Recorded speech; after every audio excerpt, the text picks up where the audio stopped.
문재인 대통령이 내일 새벽 트럼프 대통령과 한미 정상회담을 갖기 위해 어제 출국했습니다. 폼페이오 미 국무장관은 대북 압박을 강조하면서도 여지를 두고 싶다고 말해 완화된 입장을 드러냈습니다.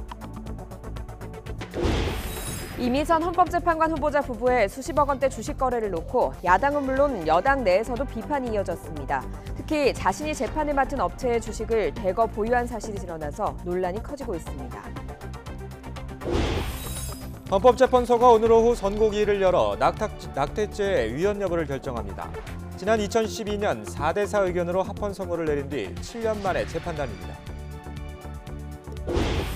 마약 혐의를 받는 방송인 로버트 하일 씨의 구속영장이 기각됐습니다. 잘못을 뉘우치고 범죄를 모두 인정한 점이 고려됐습니다. 그동안 상상으로만 그려졌던 블랙홀이 사상 최초로 관측됐습니다. 우리나라와 미국, 일본 등 13개 나라 연구진은 전 세계 전파망원경 8개를 연결해 블랙홀의 그림자를 발견하는 데 성공했습니다.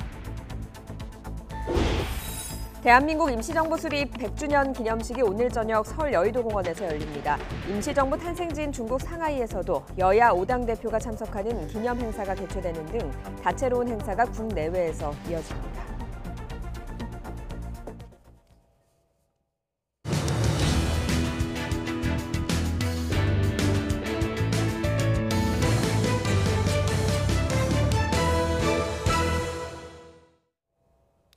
여러분 안녕하십니까? 4월 11일 목요일 굿모닝 화이트 시작합니다. 문재인 대통령이 트럼프 대통령과의 7번째 한미 정상회담을 위해 어제 오후 1박 3일 일정으로 출국했습니다. 잠시 후 미국 워싱턴에 도착합니다. 우리 시각으로 내일 새벽 2시간 동안 정상회담이 진행됩니다. 북미 비핵화 대화가 다시 시작될 수 있을지가 이 2시간에 달려 있습니다. 임성호 기자입니다. 문재인 대통령이 취임 뒤 7번째 한미 정상회담을 갖기 위해 미국으로 떠났습니다. 워싱턴 DC에서 자는 것은 단 하루. 왕복 비행 시간만 30시간에 가까울 정도로 고된 여정입니다. 문 대통령은 우리 시각으로 11일 새벽 현지에 도착하고 오후에는 폼페이오 국무장관과 볼턴 국가안보보좌관, 펜스 부통령을 잇따라 접견합니다. 12일 새벽 1시부터는 백악관에서 한미 정상 부부 간 단독 회담과 참모들이 배석하는 오찬 겸 확대 회담이 진행됩니다. 트럼프 대통령과 만나 이야기를 나누는데 배정된 시간은 고작 2시간 정도입니다. 이 2시간에 북미 비핵화 대화 재개의 성사 여부가 달려 있습니다. 한미 정상회담을 위해 미국을 방문합니다. 북미 대화의 조속한 재개와 성과를 위해 최선을 다하겠습니다. 청와대는 완전한 비핵화의 상태, 이른바 엔드 스테이트에 대해서는 한미 양국의 의견이 일치한다고 밝혔습니다. 그렇지만 완전한 비핵화까지 제재를 유지해야 한다는 미국과 비핵화 단계별 제재 완화를 주장하는 북한은 한치의 양보가 없습니다. 급기야 청와대가 지난달 All or Nothing, 이른바 전부 아니면 전무 전략을 다시 생각하라면서 포괄적 합의 단계적 이행이라는 중재안을 냈지만 즉각적인 반응은 안 나왔습니다.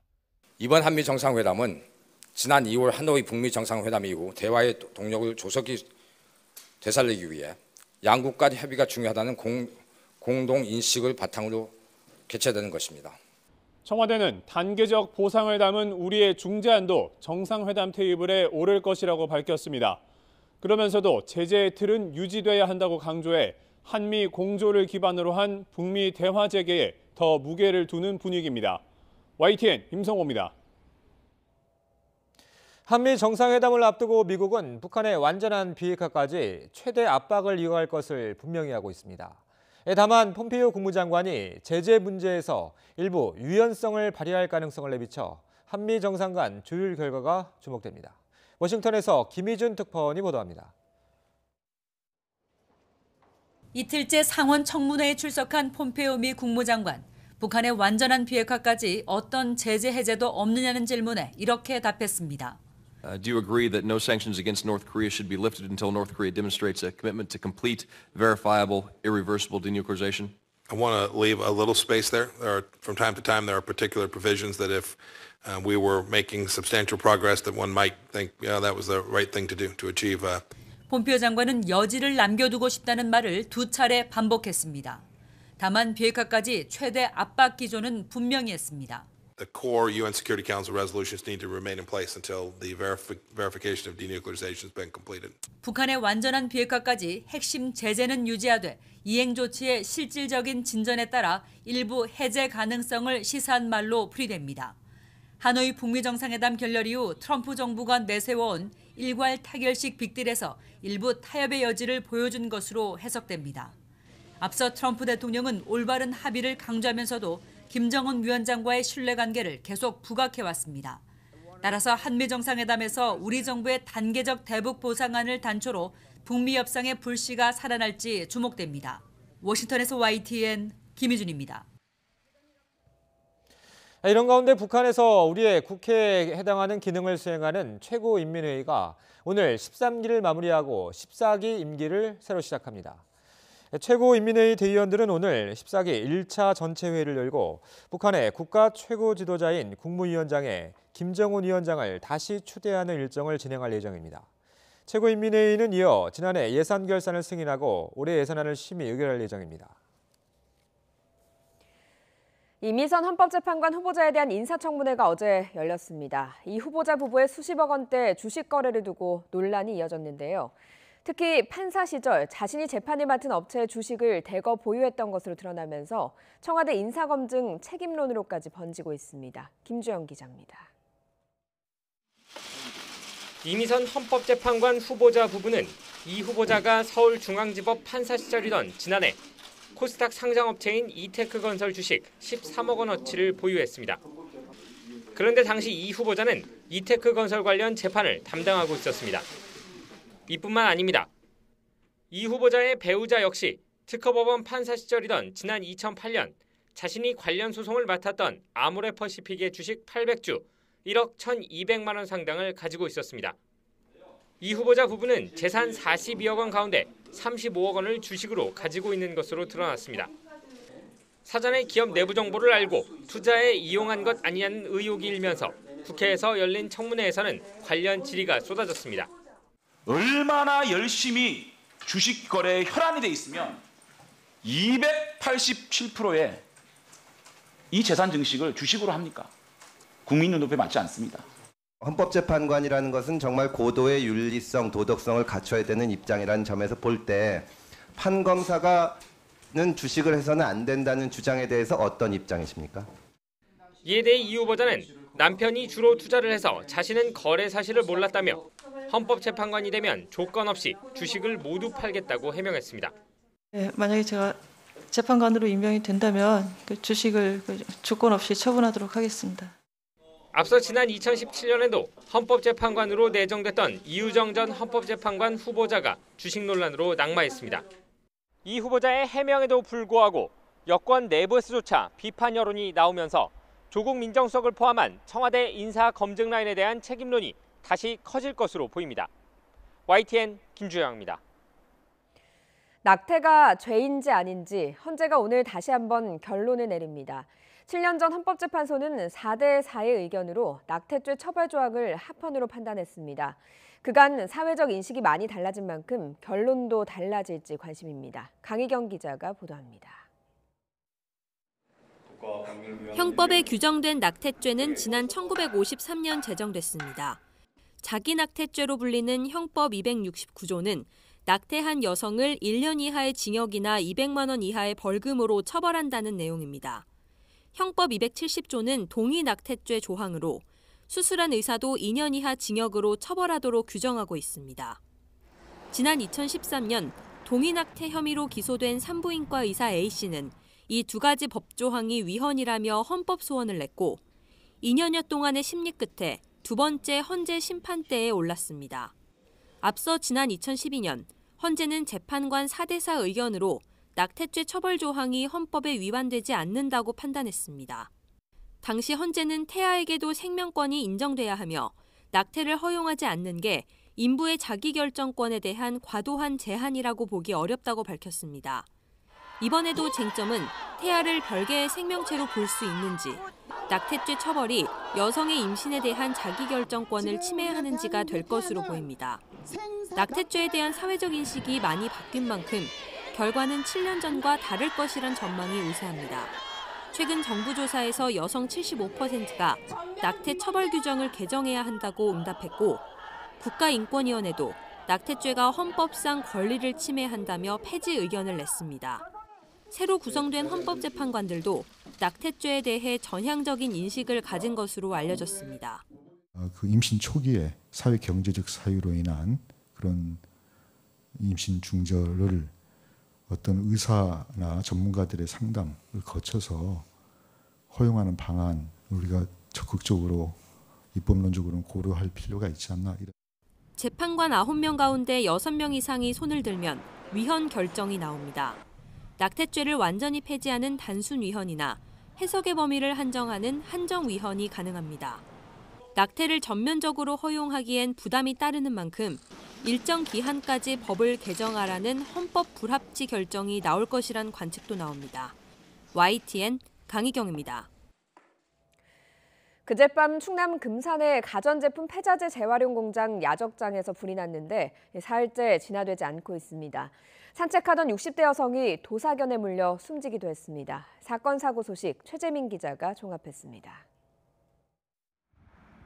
시커먼 연기가 하늘을 뒤덮습니다. 그젯밤 10시에 난 가전제품 폐자재 재활용 야적장에서 난 불입니다. 이 불이 사흘째 꺼지지 않고 있습니다. 야적장에 쌓인 50톤에 달하는 플라스틱 소재 때문에 진화가 쉽지 않습니다. 유독가스를 내뿜는 검은 연기가 사흘째 계속되면서 주민들은 호흡곤란과 매캐한 냄새로 불편함을 호소하고 있습니다. 소방당국은 오늘 오후에야 진화가 가능할 것으로 내다봤습니다. 자동차 부품 제조 공장에서 불이 나 한때 소방 대응 1단계가 발령됐습니다. 이 불로 자동차 부품 공장 1200제곱미터가 탔습니다. 불이 난 시각이 직원들이 퇴근한 밤이라 다행히 인명피해는 발생하지 않았습니다. 불은 2시간 만에 진화됐습니다. 소방당국은 정확한 화재 원인과 피해 상황을 파악하고 있습니다. 불이 난 농가 창고에 소방대원들이 진입합니다. 이 불로 건축 자재와 기계를 보관하는 농가 창고가 모두 타 소방서 추산 1,300만 원의 재산 피해가 났습니다. 소방당국은 정기적 요인으로 불이 난 것으로 보고 있습니다. 산책을 하던 60대 여성에게 도사견이 덮쳤습니다. 몸 곳곳을 물린 여성은 곧바로 병원으로 옮겨졌지만 5시간 만에 숨졌습니다. 문제의 도사견은 인근 요양원에서 사육했는데 개장 청소를 위해 문을 열어놓은 사이 탈출해 여성을 공격한 것으로 알려졌습니다. 경찰은 요양원 관계자를 상대로 정확한 사고 경위를 조사하고 있습니다. YTN 최재민입니다. 네, 오늘 아침도 옷차림 든든히 하고 나오셔야겠습니다. 밤사이 북서쪽에서 찬 공기가 남하하면서 기온이 뚝 떨어졌는데요. 현재 서울의 기온은 4.6도로 어제 아침보다 조금 낮습니다. 하지만 다행히 낮에는 기온이 10도 이상 올라서 포근하겠는데요. 낮 기온은 16도로 어제보다 6도가량 높겠습니다. 오늘 출근길은 안개가 짙게 끼었습니다. 어제 내린 비로 지표면이 습해진 데다 밤사이 복선 행가까지 활발히 이루어졌기 때문인데요. 경기 광주의 가시거리가 100m, 김제가 130m까지 좁혀져 있으니까요. 속도를 줄이고 안전 운전하시기 바랍니다. 오늘 전국에 대체로 구름 많겠고요. 오후부터 밤사이 강원 영서와 경북 북부 내륙에는 산발적으로 빗방울이 떨어지는 곳이 있겠습니다. 낮 기온은 서울 16도, 광주 15도, 부산 14도로 어제보다 1도에서 6도가량 높겠습니다. 내일 낮부터는 평년 기온을 다시 회복하면서 온화한 봄 날씨가 이어지겠고요. 일요일에는 전국에, 월요일에는 중부지방에 비가 오겠습니다. 지금까지 YTN 야외 스튜디오에서 박현실입니다. 마약 투약 혐의를 받는 방송인 로버트 할리, 하일 씨의 구속영장이 기각됐습니다. 잘못을 뉘우치며 범죄를 모두 인정하고 있어서 불구속 상태에서 수사해도 된다는 게 법원의 판단입니다. 이용원 기자의 보도입니다. 마약 혐의로 지난 8일 긴급 체포된 방송인 하일 씨의 구속영장이 기각됐습니다. 법원은 혐의 관련 입증 자료가 대부분 수집돼 증거 인멸의 염려가 없어 구속 수사 필요성을 인정하기 어렵다고 판단했습니다. 특히 하 씨가 잘못을 깊이 뉘우치며 범죄를 인정하고 있는 점도 고려했다고 설명했습니다. 실제로 하 씨는 체포된 이후 줄곧 혐의를 인정하는 태도를 보여왔습니다. 죄송합니다. 하 씨는 이틀 동안 진행된 경찰 조사에서 혐의 일부를 인정했습니다. 지난달 인터넷으로 마약을 산 뒤 지난주 자택에서 투약했다고 진술한 겁니다. 실제로 경찰은 하 씨가 수십만 원을 마약 거래 관련 계좌에 입금한 사실을 확인한 데 이어 하 씨 자택에서 범행에 쓰인 것으로 추정되는 주사기를 찾아냈습니다. 조사 과정에서 진행한 소변 간이 시약 검사에서도 마약 양성 반응이 나왔습니다. 과거에도 투약 혐의로 2차례 조사를 받았지만 당시에는 음성 반응이 나오는 등 뚜렷한 증거가 없어 무혐의 처분을 받았습니다. 경찰은 불구속 상태에서 하 씨의 상습 투약 여부나 공범이 있는지 조사하게 됩니다. YTN 이영훈입니다. 남양유업 창업주의 외손녀 황하나 씨에게 마약을 권유한 연예인으로 지목된 가수이자 배우 박유천 씨가 기자회견을 자청했습니다. 박 씨는 결코 마약을 한 적도 없고 황 씨에게 권유한 적도 없다고 단호하게 말했습니다. 들어보시죠. 정신과에서 우울증 치료를 받게 되었고 처방된 수면제로 겨우 잠들고 그렇게 하는 날들이 많았습니다. 저는 결코 마약을 하지 않았습니다. 마약을 한 적도 없고 권유한 적은 더더욱 없습니다. 저는 다시 연기를 하고 활동을 하기 위해서 하루하루 채찍질을 하면서 고통을 견디며 노력하고 있습니다. 그런 제가 그 모든 노력이 물거품이 되는 마약을 생각하거나 복용했다는 것은 정말 상상할 수도 없는 일입니다. 박유천 씨는 조만간 경찰 조사를 받게 됩니다. 경기 남부경찰청 마약수사대는 박 씨가 자진 출석 의사를 밝혔다며 현재 소환 일정을 조율하고 있다고 밝혔습니다. 다만 경찰은 황 씨가 자신에게 마약을 권했다고 주장한 연예인 A 씨 관련 조사를 위해 박 씨 소속사에 연락을 취한 적은 없다고 선을 그었습니다. 음란물 유포 혐의를 받는 가수 로이킴은 어제 피의자 신문으로 경찰에 출석해 4시간 반가량 조사를 받고 돌아갔습니다. 로이킴은 심려를 끼쳐 죄송하다며 조사에 성실히 임하겠다는 말만 남겼습니다. 부장원 기자의 보도입니다. 가수 로이킴이 4시간 반가량 조사를 받고 경찰서를 황급히 빠져나왔습니다. 로이킴은 혐의를 인정했느냐는 질문에 아무런 답도 하지 않고 차량에 올랐습니다. 충실히 받으셨나요? 네. 검사 충분히 받으셨나요? 음란물 유포 왜 하셨습니까? 소명 말씀해 주시죠. 앞서 경찰에 출석할 때도 죄송하다고 말문을 열었지만 혐의를 인정하는지 묻는 말에는 답하지 않았습니다. 제일 먼저 저를 또 응원해 주시고 아껴주셨던 팬분들 그리고 가족분들 그리고 국민 여러분께 심려 끼쳐드린 점 진심으로 죄송합니다. 진실되게 또 성실히 조사 잘 받고 나오겠습니다. 죄송합니다. 로이킴은 이른바 정준영 카카오톡 대화방에 음란 사진을 올린 혐의로 입건됐습니다. 직접 불법 촬영한 사진인지 아니면 단순히 받은 사진을 올린 건지는 아직 확인되지 않았습니다. 이 때문에 경찰은 불법 촬영과 유포 혐의가 확인된 정준영 씨에겐 성폭력 처벌법 위반 혐의를 적용했지만 로이킴은 정보통신망법상 음란물 유포 혐의로만 입건했습니다. 현재까지 로이킴이 유포한 것으로 확인된 음란 사진은 1장. 하지만 수사 과정에서 유포한 음란물이 추가로 드러나거나 불법 촬영한 사실이 밝혀질 경우 더 높은 처벌이 불가피할 전망입니다. 정준영의 불법 촬영물이 유포된 카카오톡 단체 대화방은 모두 23개, 참여자는 16명에 달합니다. 경찰은 로이킴 말고도 카톡 대화방에 참여한 다른 연예인들을 대상으로도 조사를 진행하고 있습니다. YTN 부장원입니다. 경찰이 사기 혐의로 구속영장을 신청한 래퍼 마이크로닷 아버지 61살 신모 씨의 구속 여부가 오늘 결정됩니다. 경찰이 신청한 마이크로닷 어머니에 대한 구속영장은 검찰이 반려했습니다. 청주지방법원 제천지원은 오늘 오전 11시 신 씨에 대한 영장 실질 심사를 엽니다. 마이크로닷 부모는 20여 년 전 제천에서 지인들에게 거액을 빌린 뒤 해외로 달아난 혐의를 받고 있습니다. 블랙홀 하면 떠오르는 이미지가 있죠. 그런데 실제로 그 모습은 한 번도 공개된 적이 없었습니다. 그동안 이렇게 상상으로만 존재했던 블랙홀이 세계 과학사 최초로 관측됐습니다. 이종수 기자입니다. 영화 인터스텔라에서 주인공이 우주선을 타고 블랙홀 속으로 들어갑니다. 영화 속 블랙홀은 밝은 빛 가운데 검은 부분이 존재하는 것으로 묘사됩니다. 이처럼 영화 속에서 상상으로나 그려졌던 블랙홀이 사상 최초로 관측됐습니다. 처음 공개된 블랙홀의 이미지는 빛나는 눈처럼 보입니다. This is a remarkable achievement. We now have visual evidence for a black hole. 우주의 검은 구멍으로 불리는 블랙홀은 빛조차 빠져나올 수 없는 강력한 중력을 갖고 있어 직접 관찰하는 게 불가능한 것으로 알려져 있습니다. 하지만 블랙홀 외곽을 지나는 빛이 휘어지는 과정에서 블랙홀의 윤곽, 즉 그림자가 생기는데 세계 과학자들은 2017년에 이를 관측하기 위한 프로젝트에 착수했습니다. 연구진은 세계 6개 대륙에서 전파 망원경 8개를 동원해 관측 방법을 고안해냈습니다. 관측자료 보정과 영상화 작업을 통해 마침내 지구에서 5,500만 광년 떨어져 있는 은하 M87 중심부에 있는 블랙홀의 윤곽 관측에 성공한 것입니다.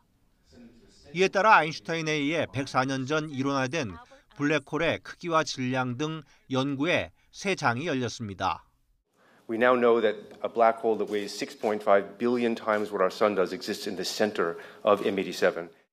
이번 블랙홀 관측 프로젝트에는 우리나라를 비롯해 미국, 유럽, 일본 등 주요국 13개 기관 연구진이 참여했습니다. YTN 이종수입니다. 가습기 살균제 관련 재판에 넘겨진 전 애경산업 대표 등 임직원 3명에 대한 첫 공판이 열렸습니다. 검찰은 이들이 유해성 관련 증거를 없애려고 PC의 하드디스크를 파손하고 숨기는 등 조직적인 증거인멸에 나섰다고 밝혔습니다. 김대겸 기자입니다. 수의를 입은 고광현 전 애경산업 대표가 호송차에서 내려 법정으로 향합니다. 가습기 살균제 피해 사건 재수사 4개월 만에 재판에 넘겨진 고 전 대표 등 임직원 3명의 첫 공판이 서울중앙지방법원에서 열렸습니다. 검찰은 공소사실을 통해 첫 수사 당시 애경의 조직적 증거인멸 정황을 구체적으로 열거했습니다. 지난 2016년 서울중앙지검이 가습기 살균제 특별수사팀을 꾸린 직후 고 전 대표는 직원들에게 검찰 압수수색 등에 대비해 대응 방안 마련을 지시했습니다. 먼저 직원들의 컴퓨터에서 가습기 살균제 관련 파일들을 검색한 뒤 모두 삭제하며 대대적인 컴퓨터 교체에 나섰습니다. 여기서 그치지 않았습니다. 자료를 삭제한 뒤에는 교체한 하드디스크에 구멍을 뚫어 복구를 어렵게 만들었습니다.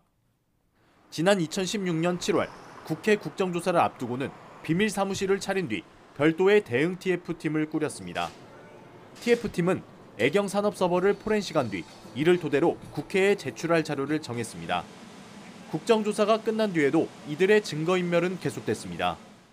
보관할 필요가 있는 자료는 회사 외부의 별도 장소에 보관할 것을 지시했는데 한 직원은 처가 다락 창고에 핵심 자료들을 몰래 숨기기까지 했습니다. 앞서 애경산업 측은 판매 유통업체에 불과해 가습기 살균제의 유해성을 인식하지 못했다며 첫 수사 당시 검찰의 칼날을 피했습니다. 그러나 검찰은 유해성 문제를 인지하지 못했다면 하기 어려운 행위라며 넉 달간 재수사를 통해 고 전 대표 등 3명을 재판에 넘겼습니다. YTN 김대겸입니다. 경북 고령의 한 요양원 관계자가 노인 환자를 폭행했다는 의혹이 제기돼 경찰이 수사에 나섰습니다. 고령경찰서는 지난해 11월 이 요양원에서 요양보호사가 80대 환자를 이불로 덮어 씌운 채 마구 때린 것으로 알려져 조사를 벌이고 있습니다. 이는 폭행 내용이 담긴 CCTV가 공개되면서 드러났습니다. 금호아시아나그룹이 박삼구 전 회장 일가가 가진 지분 전부를 담보로 맡기겠다며 채권단에 자금 지원을 요청했습니다. 대신 3년 안에 경영이 정상화되지 않으면 아시아나항공을 팔겠다고 약속했습니다. 조태현 기자가 보도합니다. 지난 2006년 대우건설에 이어 2008년 대한통운까지 인수한 뒤 극심한 승자의 저주에 허덕인 금호아시아나그룹. 아시아나항공의 감사보고서 한정의견 사태까지 터지자 결국 박삼구 회장이 스스로 경영 일선에서 물러날 수밖에 없었습니다. 채권단의 강도 높은 자구대책 마련 요구가 이어지자 금호아시아나는 박삼구 전 회장 일가가 가진 금호고속의 지분 전부를 담보로 맡기겠다는 대책을 내놨습니다. 박 전 회장의 부인과 딸이 가진 지분 4.8%, 13만 3,900주를 우선 맡기고 이미 금호타이어 지원을 조건으로 담보로 설정한 박 전 회장과 아들인 박세창 아시아나 IDT 사장의 지분 42.7%도 다시 담보로 넘기겠다는 겁니다. 이를 대가로 긴급 자금 5천억 원의 지원을 요청했습니다. 금호 아시아나가 올해 갚아야 할 돈은 1조 2천억 원인데 이 가운데 4천억 원은 채권단의 대출구입니다. 이렇게 빌린 돈은 아시아나 항공의 자회사 등 그룹 자산을 팔아 갚겠다는 것이 금호 아시아나의 계획입니다. 여기에 아시아나항공이 가진 항공기를 팔고 수익이 나지 않는 노선을 정리해 3년 안에 경영 정상화를 이루겠다는 약속도 덧붙였습니다. 만약 약속을 지키지 못하면 채권단이 아시아나항공을 매각해도 이의를 제기하지 않고 오히려 협조하겠다고 강조했습니다. 사실상 배수진을 친 것으로 풀이됩니다. 일단 산업은행은 금호 아시아나의 자구 계획을 검토하기 위한 채권단 회의를 연다는 방침입니다. 다만 지금까지 계획 제출을 두고 물밑 조율을 이어온 만큼 수용 가능성이 크다는 전망이 제기됩니다. YTN 조태현입니다. 유튜버와 1인 방송 BJ 등에 대한 첫 세무조사가 진행되고 있습니다. 수익이 많지만 관리 사각지대에 있어서 탈루 사례가 흔하다고 판단한 겁니다. 백종규 기자가 보도합니다. 탈세 혐의를 받는 고소득 사업자의 금고에서 4억 원 가까운 5만 원권 지폐 다발이 쏟아집니다. 달러와 차명 의심 통장도 무더기로 발견됐습니다. 모두 세금 탈루를 위해 보관한 것들입니다. 국세청이 특별 세무조사 성격인 기획조사를 벌이고 있습니다. 이번에는 신종, 호황 고소득업자 176명이 대상입니다. 한 달에 많게는 수십억 원까지 버는 유튜버와 1인 방송 BJ도 처음으로 포함됐습니다. 일부 유튜버들은 사업자 등록을 하지 않고 1인 방송 전문 회사에서 광고비를 외화로 받아 수익을 한 푼도 신고하지 않는 방법으로 탈세를 일삼은 것으로 나타났습니다. 연예인과 프로 운동선수들도 세무조사를 피하지 못했습니다. 이 가운데 연예인 A씨는 1인 기획사를 세운 뒤 가족 소유 주식을 비싼 값에 사들이는 방법으로 가족에게 재산을 이전하다가 적발됐습니다. 국세청은 A씨에게 30억 원을 추징했습니다. 해외파 운동선수들 역시 적발됐는데 해외 구단에서 받은 계약금과 연봉을 신고 없이 부모 계좌로 보내고 부모가 이 돈으로 부동산을 산 경우도 있었습니다. 이와 함께 전통적 고소득자인 의사와 변호사, 부동산 임대업자 등도 함께 조사를 받고 있습니다. 차명 계좌 이용, 이중장부 작성, 거짓 세금 계산서, 수수 등 고의적으로 세금을 포탈한 혐의가 발견되는 경우 조세 범칙 조사로 전환하여 검찰 고발 등 엄정하게 조치하겠습니다. 국세청은 이번 조사는 기한을 정하지 않았다며 가족과 관련인의 재산 형성까지 살피는 등 강도 높은 조사를 벌인다는 계획입니다. YTN 백종규입니다.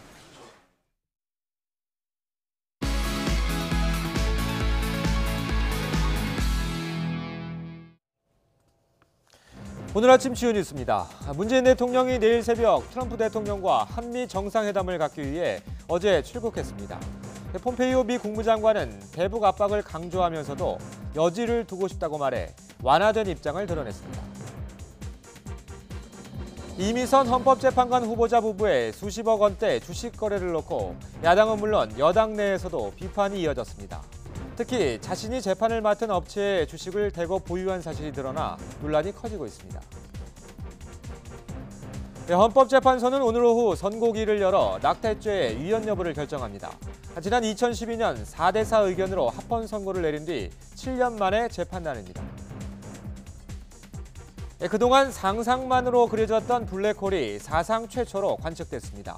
우리나라와 미국, 일본 등 13개 나라 연구진은 전 세계 전파망원경 8개를 연결해 블랙홀의 그림자를 발견하는 데 성공했습니다. 오늘 아침 주요 뉴스였습니다. 지난 4일 강원 지역에서 동시다발적으로 일어난 산불의 산림 피해 면적이 53헥타르에서 1,757헥타르로 3배 넘게 늘었습니다. 여의도 면적의 6배가 넘고 축구장 면적으로 따지면 무려 2,460배에 달합니다. 산림청은 국립산림과학원의 위성 영상을 분석한 결과 피해 면적 조사 결과 고성 속초 700헥타르, 강릉동해 714.8헥타르, 인제 342.2헥타르로 잠정 집계됐다고 밝혔습니다.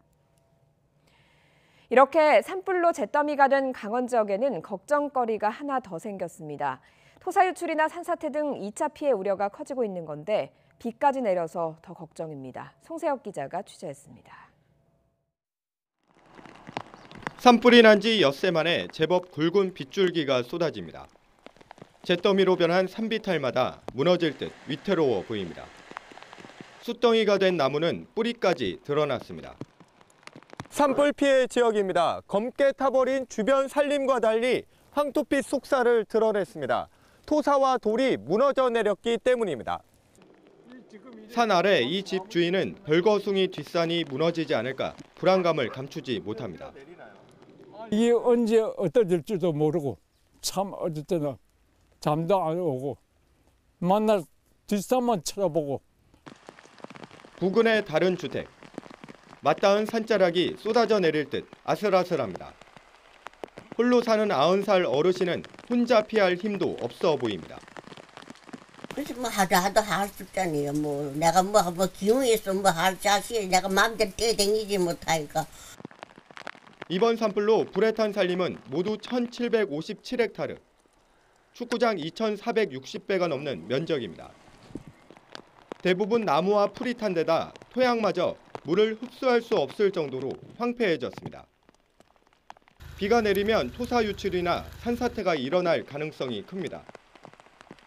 정부는 올해 안에 주택지와 도로변 등의 응급복구 조림을 마친다는 계획입니다. 하지만 당장 2달 앞으로 다가온 장마철이 문제입니다.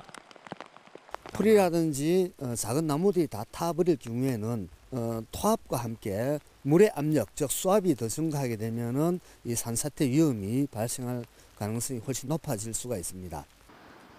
복구는 아직 시작조차 하지 못했는데 2차 피해가 현실화되는 것은 아닌지 피해 지역 주민들의 시름이 깊어지고 있습니다.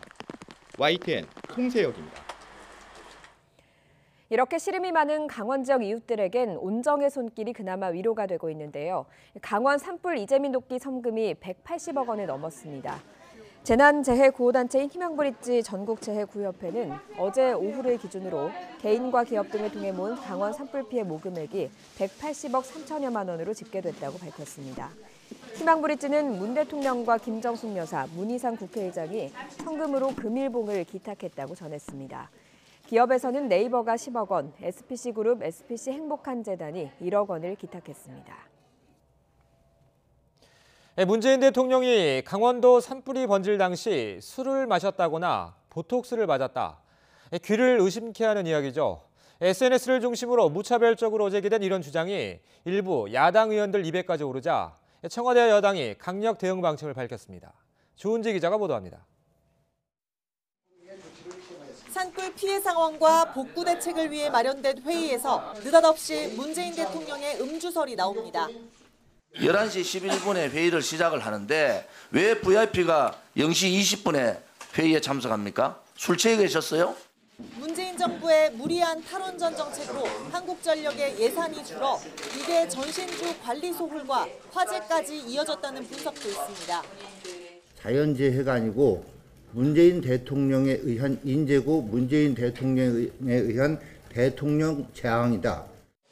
침묵하던 더불어민주당은 저열한 정치 공세이자 막말 퍼레이드라며 발끈했습니다. 산불을 아주 가장 어느 때보다도 빨리 진압했습니다.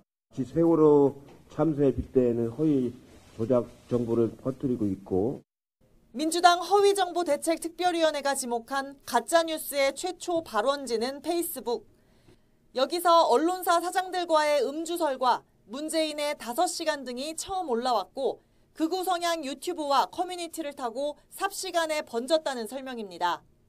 5.18 망언으로 홍역을 치른 김순례 최고위원이 SNS에 공유하기도 했는데 한국당을 향해 세게 날을 세웠습니다. 우리 정부가 대처를 하지 못했다 만에 하나. 그랬더라면 그 깔아놓은 덫이 정말로 산불처럼 번졌을 겁니다. 굉장히 악의적인 저는 범죄적 수준의 이 모략이다. 이 정도로 생각을 하는데요. 민주당은 산불 관련 가짜뉴스 89건의 제작자 유포자를 명예훼손 혐의로 이르면 내일 검찰에 고발하기로 했습니다. 김순례 의원의 고발도 검토 중이라 가뜩이나 냉랭한 여야 대치정국에 또 하나의 변수가 될 전망입니다. YTN 조은지입니다. 국회 정치개혁특별위원회 위원장인 정의당 심상정 의원은 자유한국당을 제외한 여야 4당을 향해 다음 주 초까지 선거제도 개편안 신속 처리 안건 지정, 패스트트랙 일정을 확정해야 한다고 촉구했습니다. 심 위원장은 기자간담회에서 시간이 더 지체되면 패스트트랙 지정 의미가 퇴색할 수밖에 없다면서 다음 주 여야 4당 원내대표 회동에서 책임 있는 결정을 해달라며 이같이 말했습니다. 공수처에 수사권만 주고 기소권은 부여하지 말자는 주장으로 더불어민주당과 갈등을 빚고 있는 바른미래당을 향해선 100%가 아니면 안 된다는 자세를 고수한다면 선거제 개혁에 발목을 잡는 것으로 오해를 살 수 있다고 언급했습니다. 바른미래당 오신환 사무총장은 심상정 위원장이 바른미래당의 책임론을 언급한 것을 두고 납득할 수 없는 궤변이라고 비판했습니다. 오 총장은 최고위원회의에서 심 위원장의 발언은 바른미래당이 기소권을 부여하지 않은 공수처안을 받아들이지 않아 패스트트랙이 진행되지 못하고 있다는 것을 읽힌다며 수사권과 기소권을 분리하자는 것은 당의 정책적인 판단이라고 강조했습니다.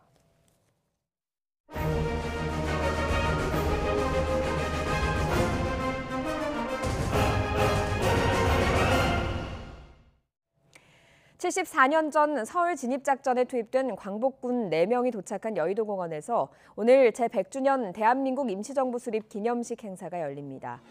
국민 참여형 축제로 열리는 이번 기념식의 시간은 19시 19분으로 임시정부 수립 원년인 1919년에 의미를 뒀습니다. 행사 장소인 여의도공원은 1945년 8월 18일 광복군 이범석, 김준엽, 노능서, 장준하 등 4명과 미국 전략첩보국 18명이 C-47 수송기를 타고 착륙한 곳이기도 합니다. 정부가 1919년 4월 11일을 이렇게 대한민국 100년의 원년으로 삼고 기념하는 이유는 바로 100년 전 오늘이 대한민국이라는 국호가 역사에 이름을 올린 날이기 때문입니다. 오늘날 헌법의 토대가 된 임시헌장이 처음 정해진 날이기도 합니다. 강정규 기자입니다. 대한민국의 무궁한 영광을 위하여. 지금은 너무나 익숙한 우리나라의 이름 4글자. 그 기원은 시계를 꼬박 100년 전으로 되돌려야 합니다. 1919년 4월 10일 밤 중국 상하이의 한 허름한 셋집에 모인 13도 대표 29명. 이튿날까지 이어진 밤샘 회의에서 빼앗긴 나라의 이름, 국호가 정해졌습니다. 당시 대한민국이란 이름은 다른 후보였던 조선민국이나 고려 공화국만큼 낯설었습니다. 황제의 나라였던 대한제국을 국민의 나라로 바꾼다는 뜻이 담겼습니다. 조선 마렵에 잠깐 쓰인 망한 나라의 이름이라는 반대의 목소리도 컸습니다. 경론에 이은 표결 끝에 대한으로 망했으니 대한으로 흥하자는 논리가 받아들여졌습니다. 서울과 연해주에도 임시정부가 수립됐지만 대한민국을 국호로 삼은 건 상하이 임시정부가 처음이었습니다. 상해 임시정부만이 대한민국으로 정했거든요. 국호가 그때부터 대한민국이기 때문에 아마 4월 11일을 더 존중하지 않았나 이렇게 생각합니다. 임시내각은 국내외에서 가장 명망 높은 독립운동가들로 꾸려 대표성을 띄었습니다. 그리고 대한민국은 민주공화제로 한다는 임시헌장 1조는 오늘날의 헌법 1조 1항으로 자리매김했습니다. 1919년 4월 11일을 대한민국 100년의 원년으로 삼을 수밖에 없는 이유입니다. YTN 강정규입니다. 대한민국 임시의정원이 1919년 4월 10일 중국 상하이에서 첫 회의를 연 때로부터 꼭 100년이 되는 어젯밤엔 첫 임시의정원 회의가 재연됐습니다. 국회 5당 원내대표단은 어젯밤 10시 상하이 한국문화원 강당에서 대한민국 임시의정원 개원 100주년 기념 행사를 개최했습니다. 이번 행사에는 더불어민주당 홍영표, 자유한국당 나경원, 바른미래당 김관영, 민주평화당 장병환, 정의당 윤소아 원내대표 등 5당 원내대표를 비롯한 여야 원내대표단 20명이 참석했습니다. 미국 의회는 대한민국 임시정부 수립 100주년 내용이 담긴 한미 동맹 결의안을 발의했습니다. 결의안은 임시정부가 대한민국 민주주의의 성공과 번영의 토대라고 평가했습니다. 김영수 기자입니다. 미국 연방의회가 지난 9일 대한민국 임시정부 수립 100주년에 맞춰 한미동맹 결의안을 발의했습니다. 결의안은 대한민국 임시정부가 1919년 4월 11일 수립됐으며 이후 해산돼 1948년 8월 15일 대한민국의 첫 번째 독립정부로 전환됐다고 명시했습니다. 이어 100년 전 임시정부 수립이 오늘날 대한민국 민주주의의 맥동과 성공, 번영의 토대로 인식한다고 밝혔습니다.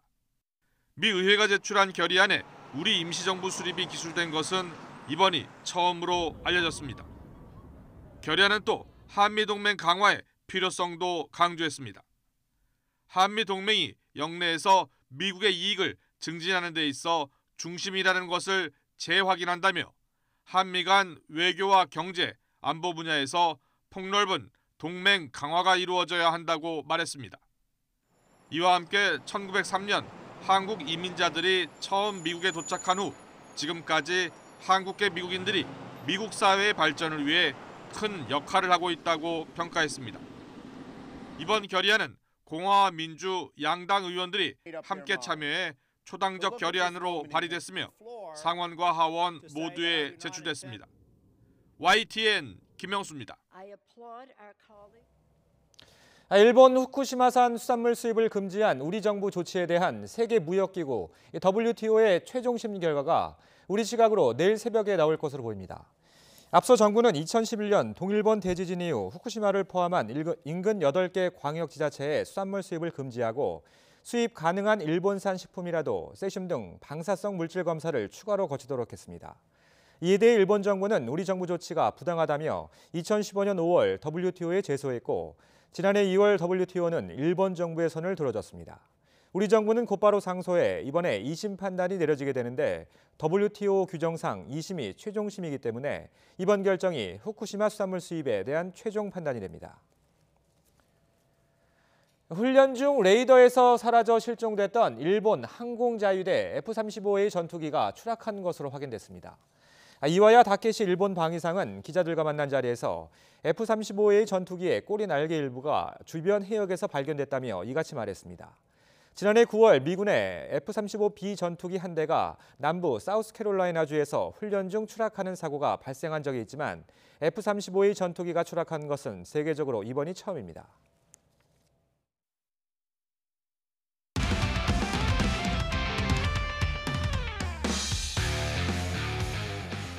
스포츠 뉴스입니다. 프로야구 대전 경기에서 선두 SK가 에이스 김광현의 호투를 앞세워 5연승을 달렸습니다. 김광현은 6이닝을 2점으로 막아 시즌 2승째를 챙겼고 SK는 한화를 8대3으로 꺾었습니다.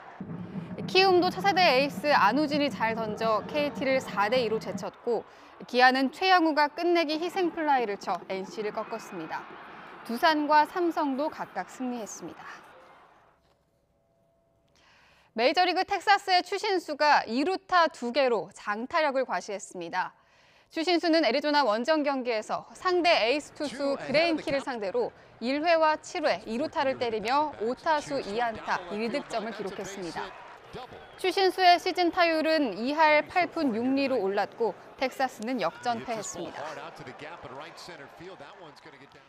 프로농구 정규리그 1위 현대모비스와 2위 전자랜드가 오는 13일부터 5승을 놓고 챔프전에서 격돌합니다. 경험과 패기의 한판 승부가 예상됩니다. 서bun국 기자입니다. 귀하 선수 라그나, 에이스 이대성 등 국가대표급 멤버를 보유하고 일찌감치 정규리그 정상을 차지한 현대모비스는 자타공인 우승 후보 1순위로 꼽힙니다. 쉽지 않은 상대 KCC를 3승 1패로 따돌리고 통산 10번째로 챔프전에 오른 만큼 큰 경기 경험에서 단연 앞섭니다. 골 밑에 라그나 함지훈, 그리고 이대성 양동근이 포진한 가드진이 강점입니다. 반면 전자랜드는 가드 박찬희를 축으로 강상재, 정효근 등 2m 장신 포워드들이 돋보입니다. 창단 이후 처음 밟아보는 챔프전이지만 30대 중반 이상이 주축인 모비스에 비해 패기와 체력에서 앞서고 4강전을 3연승으로 통과한 상승세도 만만치 않습니다. 우리 팀의 장점은 대성이의 활동량과 에너지, 또 지훈이의 침착함 그 정도로만 뽑겠습니다. 저희는 물량이 많습니다. 네, 가동 인원이 많기 때문에 돌려가면서 지훈이 형을 힘들게 괴롭히겠습니다. 두 팀 사령탑의 지략 대결도 관심입니다. 챔프전 우승만 5번인 유지학 감독은 중학교, 대학교 4년 후배인 유도훈 감독에게 덕담을 건네는 여유도 보였습니다. 1차전, 2차전, 3차전 치러나가는 경기가 어떻게 진행이 될지 그렇게 준비를 하느라고 바쁩니다. 내가 10번 와보니까 너무 고민하면 안 되더라고. 네, 편하게 해야겠습니다. 정규 시즌 두 팀의 상대 전적은 모비스의 5승 1패 우세. 전혀 다른 팀 컬러와 함께 챔프전 단골 손님과 초보의 격돌이란 점 역시 흥미를 자아내고 있습니다. YTN 서봉국입니다.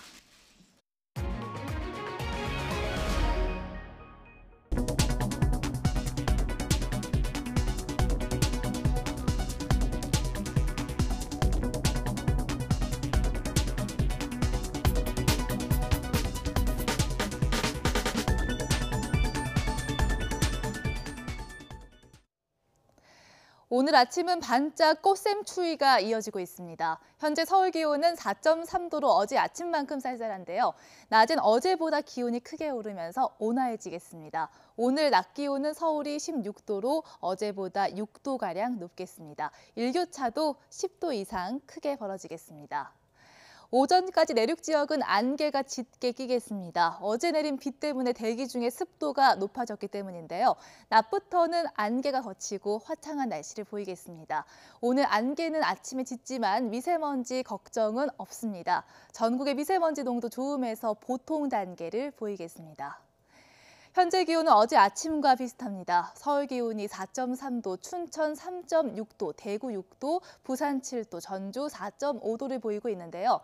낮 기온도 어제보다 1도에서 6도가량 높겠습니다. 서울의 한낮 기온이 16도까지 오르겠고요. 춘천과 안동 15도, 대전과 청주 16도, 세종 17도, 대구 16도, 광주 15도까지 오르겠습니다. 내일은 꽃샘 추위가 풀리고 주말까지 맑고 포근하겠는데요. 일요일은 다시 전국에 한 차례 비바람이 불겠고 월요일 오전까지 이어지겠습니다. 날씨 정보였습니다. 굿모닝 YTN 2부 잠시 뒤에 이어집니다.